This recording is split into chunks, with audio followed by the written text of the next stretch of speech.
Akbar.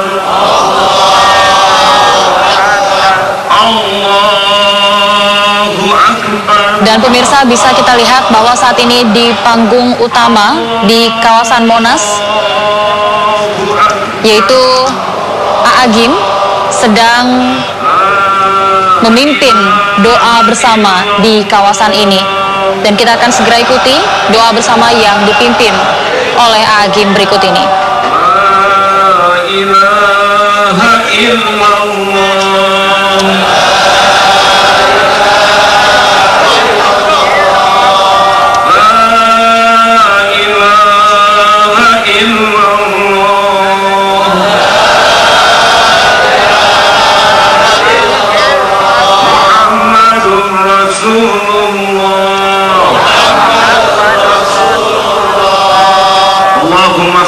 Sallim wa barik ala sayyidina wa maulana Muhammad wa ala alihi wa ashabihi ajma'in. Ya Allah, ya Sami, ya Bashir, ya Syahid, irhamna ya Allah. Jadikan pertemuan ini pertemuan yang Engkau ridhoi ya Allah. Saat Engkau ampuni hamba-hambamu yang berlumur dosa, saat Engkau lapangkan hati yang sempit, Engkau sembuhkan hati yang berpenyakit, Engkau teguhkan hati yang rapuh, Engkau istiqomahkan hati yang luluh. Ya Allah, jadikan pertemuan ini benar-benar pertemuan yang Engkau ridhoi, yang menjadi jalan bangsa ini, bangsa yang Kau berkahi. Amin ya Allah, ya Rabbal Alamin. Hadirin, apakah Allah Subhanahu wa Ta'ala sedang menyaksikan kita? Apakah para malaikat juga bersama kita? Apakah Allah Subhanahu wa Ta'ala tahu semua persoalan kita? Siapa yang bisa menyelesaikan semua persoalan ini? Alhamdulillah.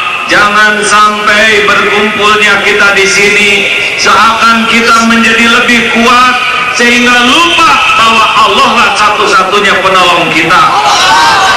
Jumlah tidak boleh membuat kita ujub, tidak boleh membuat kita takabur, karena ikhtiar hanyalah ibadah dan penolong kita hanyalah Allah Subhanahu wa Ta'ala. Hasbunallah wa ni'mal wakil, ni'mal maula wa ni'man nasir. Semoga Allah merahmati guru-guru, para ulama, para sesepuh, Pak Tito dan seluruh jajarannya, dan terutama jamaah yang dari mana-mana hadir. Allah Maha melihat apapun yang dilakukan, dan yang tidak bisa hadir Allah tahu isi hati, Allah tahu setiap niat. Mudah-mudahan semuanya mendapat pahalanya. Hadirin, yang terpenting dari skandal ini adalah kita bisa berubah jadi lebih baik atau tidak. Kita sibuk membahas kata-kata yang kurang baik, tapi kalau saat yang sama mulut kita sama tidak baiknya, rugi. Harusnya dengan ada kejadian ini, yang paling harus berubah adalah kita sebagai umat Islam jadi lebih baik. Setuju?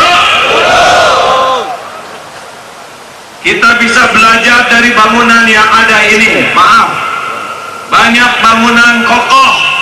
Kita ingin negeri kita negeri kokoh, kita ingin umat menjadi umat yang kokoh. Ternyata bangunan kokoh ada syaratnya. Satu syaratnya adalah, halo, ya lihat sini. Terima kasih Ustaz. Teruskan. Terusin. Bangunan ini kokoh, syaratnya ternyata bahan bangunannya beda-beda. Benar? Benar. Terima kasih.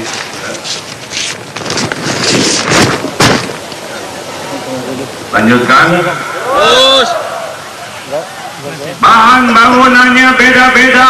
Jadi mulai sekarang kalau umat ingin kokoh, bangsa ingin kokoh, jangan sampai salah menyikapi beda. Perbedaan itu sunnatullah. Bahkan saya jadi orang gara-gara ibu dan bapak beda. Benar? Allah menciptakan Adam dan Hawa, bukan Adam dan Asep. Maaf, yang namanya sama. Karena perbedaanlah kita jadi. Betul?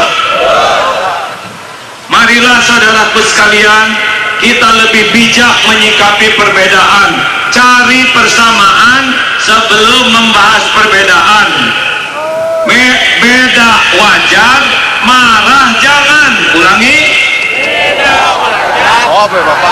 Karena yang membuat kita ini susah akur adalah kemarahan yang ada, bukan perbedaannya.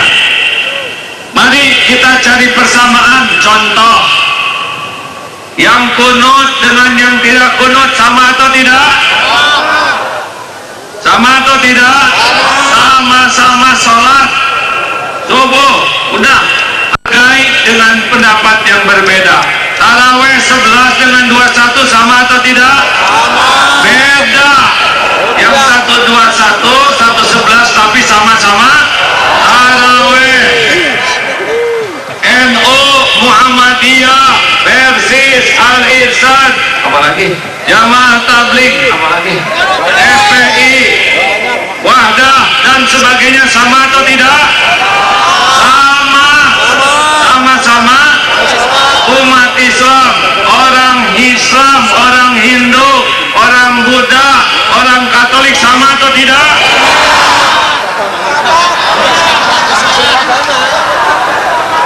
Agamanya beda tapi sama-sama orang, ingin sama-sama ingin bahagia, sama-sama ingin selamat, sama-sama ingin mulia. Allah membahas agama saling melukai, bahas kemanusiaannya, insya Allah lebih damai. Bapak-bapak dengan kambing, apa persamaannya? Apa? Bukan jenggot, sama-sama ciptaan Allah. Masa kita sama dengan kambing? Hadirin sekalian, sekarang tidak semua ulama sependapat untuk bisa sholat seperti ini. Tidak apa-apa, hargai saja pendapat. Benar? Sama-sama saudara, jangan sampai beda pendapat jadi marah. Biasanya yang marah itu justru yang kurang ilmu. Kita lihat ulama berilmu bijak menghadapi perbedaan. Setuju? Beda wajar, marah jangan. Kalau istri dengan suami tiap perbedaan marah, kapan bisa akurnya? Kalau setiap beda jadi lawan, kapan bisa damainya? Beda suku, musuh. Beda partai, musuh. Di dalam partai, beda kelompok, musuh. Kapan bahagianya? Ayo kita perlebar persaudaraan kita. Ada saudara kandung, ada saudara seakidah, ada saudara sebangsa, ada saudara seaki senini Adam dan Hawa. Orang yang lebar rasa persaudaraannya, insya Allah lebih jinak hatinya. Mudah-mudahan pertemuan ini memperlebar rasa persaudaraan kita. Tidak ada Indonesia kalau tidak ada umat Islam. Itu kata Pak Gatot kemarin. Tapi faktanya di Indonesia juga ada saudara sebangsa yang beragama Kristen, Katolik, Hindu, Buddha. Itu pun takdirnya menjadi anak bangsa ini. Maka mudah-mudahan dengan pertemuan ini melihat perbedaan tidak harus pakai emosi. Dua, lihat Monas ini. Monas ini kokoh, bangunan kokoh. Penyebab keduanya adalah tidak semuanya menonjolkan diri. Betul? Badan saya begini aman karena tidak semuanya menonjolkan diri. Maksud saya jantung, walau dia berjasa tidak overacting. Khusus mau di dalam, bangunan batu di bawah, besi di dalam. Setiap bangunan yang kokoh karena adil mau menempatkan diri pada tempatnya. Masalahnya adalah kalau semua pihak senang menonjolkan diri, itu yang bikin susah akur. Nih jantung berdetak tiap saat, berdegup tiap waktu, tidak pernah menonjolkan diri, tapi diakui jasanya. Justru yang sering menonjolkan dirilah yang dioperasi ambeien. Ayo hadirin, berjuang mah tidak usah ingin menonjolkan diri. Ada kapling masing-masing, benar? Pak, Bapak, jangan merasa hebat jadi lelaki kepada istri. Tidak ada istri tidak jadi suami, benar? Jangan suka sibuk dengan nih suamimu, kata istri sama, aku istrimu. Kita bakal kalah kalau sibuk menonjolkan diri. Kata istri, aku yang hamil Pak, aku yang melahirkan, aku yang menyusui. Ayo kita ngomong apa? Jangan ngomong gitu Pak. Aku yang menghamili, nggak boleh disebutin. Sudah, lakukan, lupakan. Hanya orang-orang yang ikhlaslah yang bisa memperkokoh persatuan kita. Makin sibuk merasa paling berjasa, makin sibuk merasa paling benar, paling bagus, paling berjuang, itulah justru yang semakin melemahkan kebersamaan kita. Tidak penting kita kelihatan, yang penting diterima oleh Allah Subhanahu wa Ta'ala. Mau tahu rahasianya ikhlas? Ada orang, tidak ada orang, Allah ada tidak? Jawab. Orang lihat, orang tidak lihat, Allah lihat tidak? Jawab. Orang tahu, orang tidak tahu amal kita, Allah tahu tidak? Apakah setiap perbuatan ada balasannya? Ada balasannya? Mungkinkah ada yang kelupaan tidak dibalas?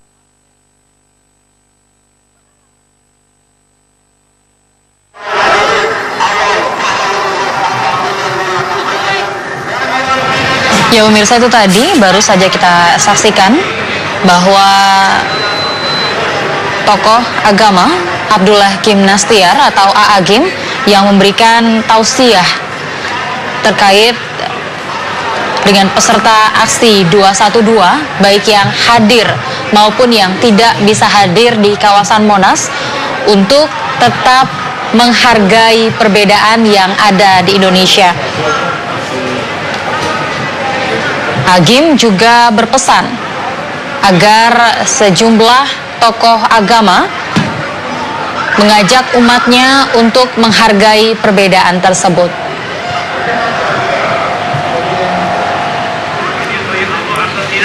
Agim juga menegaskan bahwa tidak ada Indonesia tanpa umat Islam. Namun agama lainnya seperti Kristen, Hindu, Buddha, dan Katolik juga memiliki takdir menjadi bagian dari bangsa Indonesia. Kita dihargai orang lain, dihormati orang lain, bukan karena kita hebat. Kita dihargai karena Allah nutupin aib dan dosa kita. Betul? Bapak dihargai suami bukan karena soleh-soleh amat kita ini, karena istri tidak tahu kelakuan kita. Makanya boleh menuntut, tapi jangan lupakan mengaca diri sendiri. Ancaman terbesar dalam hidup kita adalah dhalamtun nafsi. Mudah-mudahan adanya kejadian ini bisa membuat evaluasi diri. Maka yang ketiga, hadirin, supaya kokoh, jangan saling meremehkan satu sama lain. Karena tidak ada kejadian ini kecuali dengan kerja keras berbagai pihak. Ada teman-teman yang keamanan, ada yang menyapu, ada yang logistik. Masya Allah, jangan pernah membangun kebersamaan dengan meremehkan yang lain. Lihat yang muda, alhamdulillah dosanya masih sedikit. Lihat yang tua, bagaimana? Banyak. Alhamdulillah amalnya sudah melimpah. Lihat yang berbuat dosa, mudah-mudahan dosa ini yang mengantarkannya tobat nasuha. lihat yang non-Islam, mudah-mudahan besok lusa Allah beri hidayah dan bisa jadi orang soleh. Kita tidak menguasai setiap manusia, karena manusia adalah milik Allah. Tugas kita adalah berkhidmat supaya sebanyak mungkin hidayah Allah ini tersebar, bukan hanya sekedar tidak suka di hati. Maka marilah saudaraku sekalian, kita menyukai, menghormati yang lain. Pak Tito, coba lihat, polisi itu harus hormat sama tukang cukur, ya? Karena kalau polisi tidak dicukur kurang wibawa, Pak. Gini. Kita harus menghormat guru SD, karena tidak ada sarjana tanpa guru SD, betul? Kalau ada menteri pendidikan, harusnya guru SD itu gajinya besar, karena tidak ada menteri tanpa guru SD. Halo?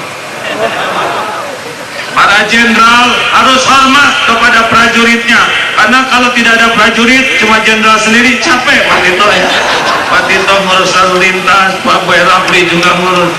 Alhamdulillah, senyum Pak.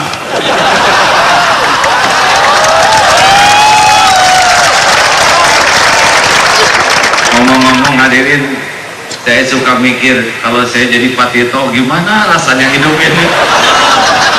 Ya kalau lagi tafakur di masjid itu, ya Allah berat benar, seperti apa tuh yang di atas panas di bawah panas tuh Pak. Di sini pasti banyak yang neken, oleh kita juga dikomporin, makanya ngumpul. Dan beneran sekarang Pak di sini kejemur ya Pak, sing jadi amal soleh Pak Tito ya. Coba rabak perasaan beliau, pasti perjuangannya tidak mudah. Kita lebih mudah tinggal teriak, benar? Doain Pak Tito ya, Pak Tito ini soleh, keluarga bahagia. Saya juga lihat polisi-polisi itu, aduh harus jaga dan takut ada yang menyusupi. Rasa hormat itulah yang akan menimbulkan akhlakul karimah.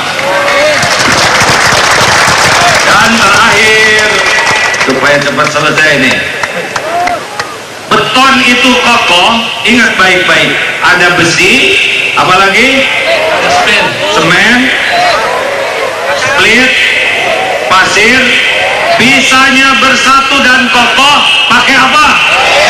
Apa? Ternyata air yang mempersatukan. Air itu komponen bangunan terlembut, hadirin.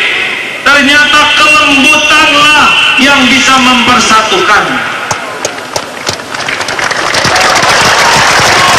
Air bisa menetes melubangi batu. Air juga yang membuat kita jadi orang. Sudah, ini bahasan dewasa, tapi begitu Pak. Coba kalau Bapak mengeluarkan batu tidak jadi. Ini mana ilmiah ya. Air yang mengeroposkan baja, betul? Air yang memadamkan api, air yang jadi tsunami. Kelembutan adalah kekuatan. Kelembutan adalah yang dicontohkan Rasulullah sallallahu alaihi wasallam. A'udzubillahi minasyaitonirrajim. Wa bima rahmatin minallah lintalahum walau kunta qaddan ghalidhal qalb lan fatu min hawlik fa'fu anhum wastaghfir lahum wasyawirhum fil amr wa idza azamta fatawakkal 'ala Allah. Al-ayat. Hadirin, mari, tegas dengan marah itu beda. Halo, kita ini bukan jadi umat pemarah. Kalau marah akal turun. Kita ini umat yang tegas dan santun. Apa bedanya tegas dan marah? Sudah tahu belum? Kalau marah itu tidak jelas, preng, piring pecah, bibi, di mana mata kamu? Malah nanya mata. Ini lebih cerdas. Ini Bu, ibu juga tahu monyong. Ketika monyong, si ibu yang monyong. Kamu ini dasar.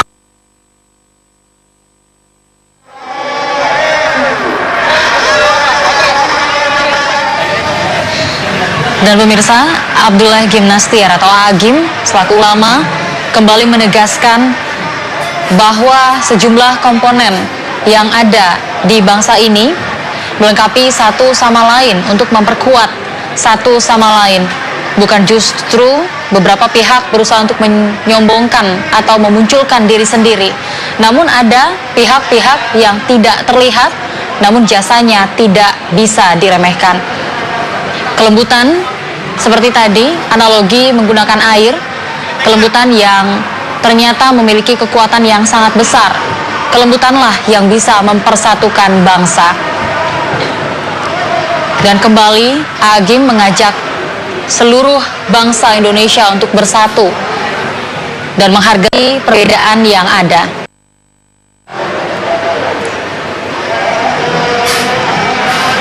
Dan hingga saat ini, ratusan ribu bahkan mencapai jutaan peserta aksi masih memadati kawasan Monas. Dan bisa terlihat juga di layar kaca Anda, pemirsa, bahwa saat ini di kawasan Patung Kuda juga masih terlihat sangat ramai, dipadati oleh peserta aksi damai 212.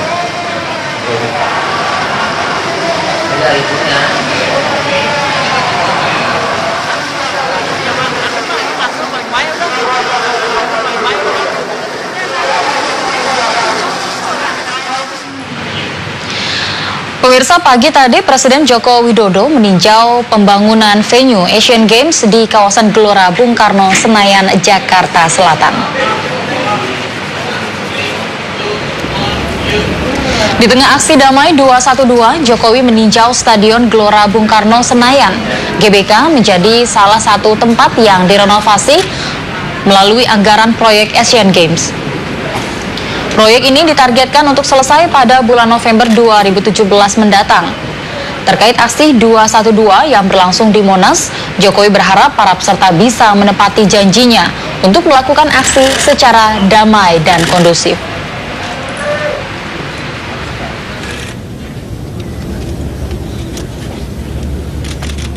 Ada misalnya ini di Gelora Bung Karno, kemudian Estora, kemudian yang kolam renang, nanti yang akuatik, kemudian basket, softball, baseball, semuanya termasuk nanti penataan landscape di kawasan ini. Ya.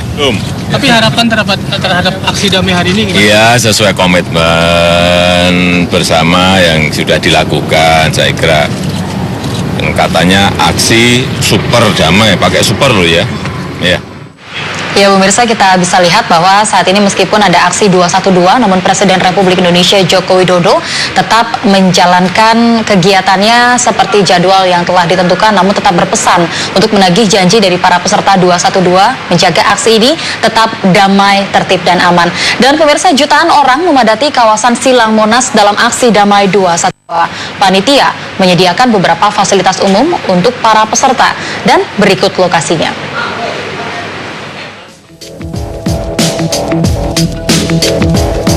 Seluruh akses menuju lapangan Monas akan dibuka untuk jalur masuk para peserta aksi. Peserta yang datang dari arah Masjid Istiqlal diarahkan masuk melalui pintu utara di sisi timur Monas. Peserta yang datang dari arah Harmoni, Tanah Abang, dan Jalan Tamrin akan diarahkan masuk melalui pintu selatan di sisi barat atau tepatnya dekat Patung Kuda. Kemudian, para peserta yang datang dari arah selatan, seperti dari kawasan Tugu Tani, akan diarahkan masuk ke pintu Monas Selatan di sisi timur. Mimbar utama akan diletakkan di pintu. Aksi akan memisahkan jemaah laki-laki dan perempuan begitu mereka memasuki kawasan Monas. Jemaah perempuan seluruhnya akan diarahkan ke sisi timur lapangan Monas. Panitia juga akan menyediakan sejumlah fasilitas untuk para peserta aksi. Di antaranya fasilitas di keempat sisi lapangan Monas. Untuk memudahkan mendapatkan air bersih, panitia akan menempatkan tangki-tangki air minum dekat dengan jemaah. Mobil ambulans dan toilet akan disediakan di setiap akses pintu Monas. Aksi damai ini akan dikawal oleh 22.000 personil polisi dan 3.000 personil Satpol PP. Tim Liputan MNC Media memberitakan.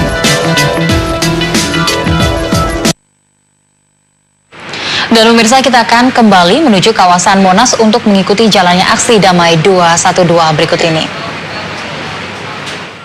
adzabannar. Subhana rabbika rabbil izzati amma yasifun. Wassalamun alal mursalin. Walhamdulillahi rabbil alamin.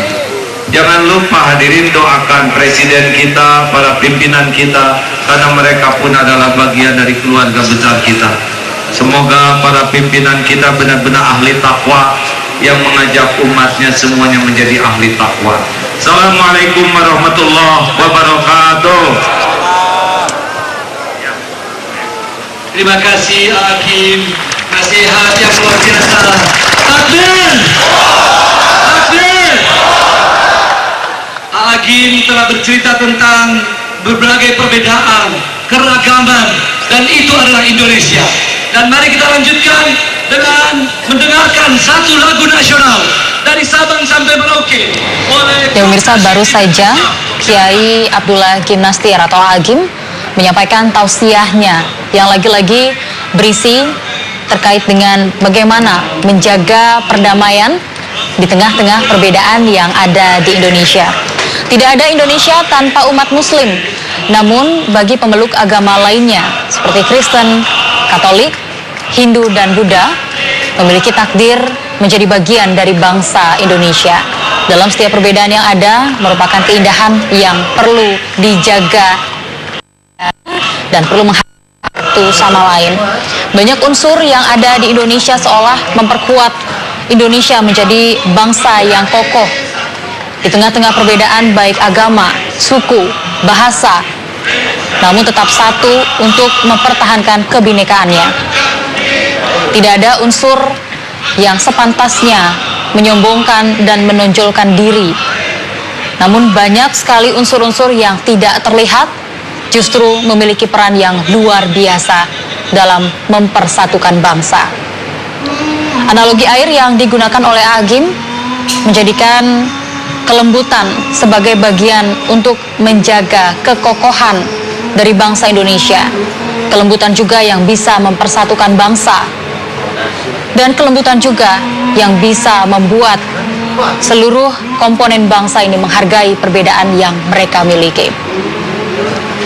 Ratusan ribu bahkan jutaan peserta aksi damai 212 yang saat ini berada di kawasan Monas dan juga sekitarnya hingga saat ini masih damai, aman, tertib menjalankan aksi damai 212.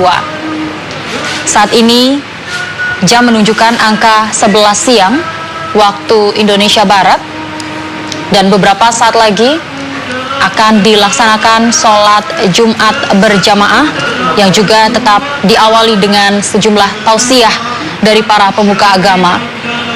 Sejak tadi pagi, tepatnya pukul 8 waktu Indonesia Barat, doa bersama, zikir bersama, dan juga tausiah sudah dilakukan dan dipimpin oleh sejumlah ulama dan kiai yang menyampaikan.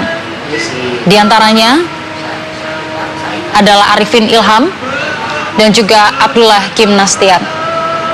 Komponen dari pejabat publik yang hadir pada siang hari ini bisa kita lihat, antara lain adalah Jenderal Tito Karnavian, Kapolri, yang hadir di tengah-tengah para peserta aksi damai 212 bersandingan dengan pemuka agama 212. Dan pemirsa, Abdullah Kim Nastiar atau Agim juga meminta agar seluruh komponen yang ada di negara ini bisa menjaga kedamaian dan para pemuka agama juga bisa menginstruksikan kepada umatnya untuk terus menjaga kedamaian dan menghargai perbedaan yang ada. Menyerahkan sepenuhnya proses dari kasus dugaan penistaan agama kepada penegak hukum. Dan saat ini proses hukum tengah berlangsung dan meminta umat ataupun peserta aksi damai 212 untuk bersabar dan mengawal proses hukum hingga tuntas.